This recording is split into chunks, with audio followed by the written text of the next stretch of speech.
Good morning. My name is Chris Justice, and I'm the student pastor here at Watermark Church.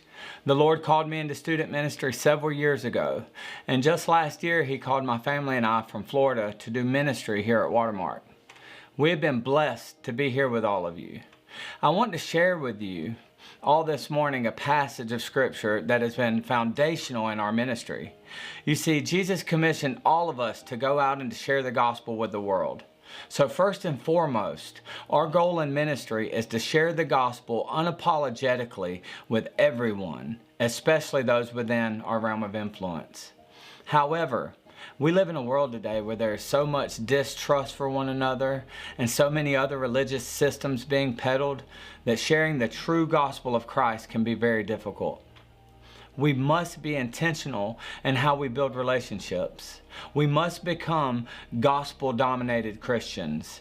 The Apostle Paul sheds some light on how we can do this in 1 Corinthians chapter 9, verses 22 and 23. He says, "To the weak I became weak, that I might win the weak. I have become all things to all people, that by all means some of them might be saved. I do it all for the sake of the gospel, that I may share with them in its blessings." This is a very intentional commitment that we must make as followers of Christ. And the approach to this is twofold. First, we must care enough about people to meet them exactly where they are in life. This means no condemnation or judgment, but compassion for their circumstances and what they have been through.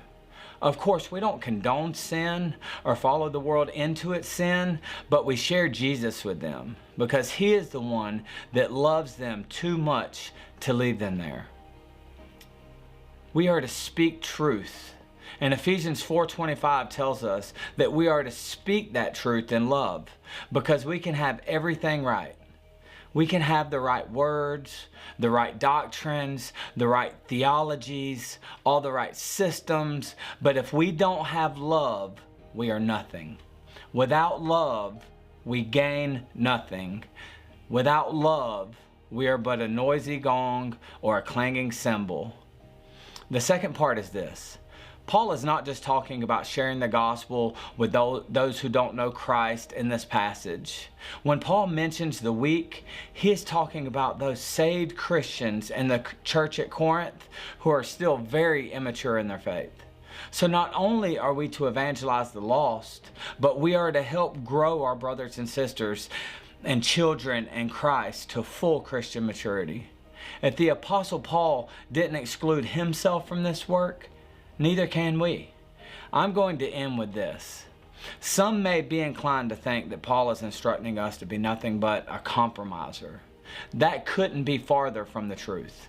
What he is talking about is common sense in evangelism and in maintaining sound Christian relationships.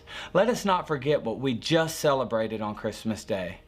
Jesus Christ, in order to save us, had to become one of us and meet us down here. And if we are to win others, we must be willing to love others and meet them exactly where they are at. God bless you.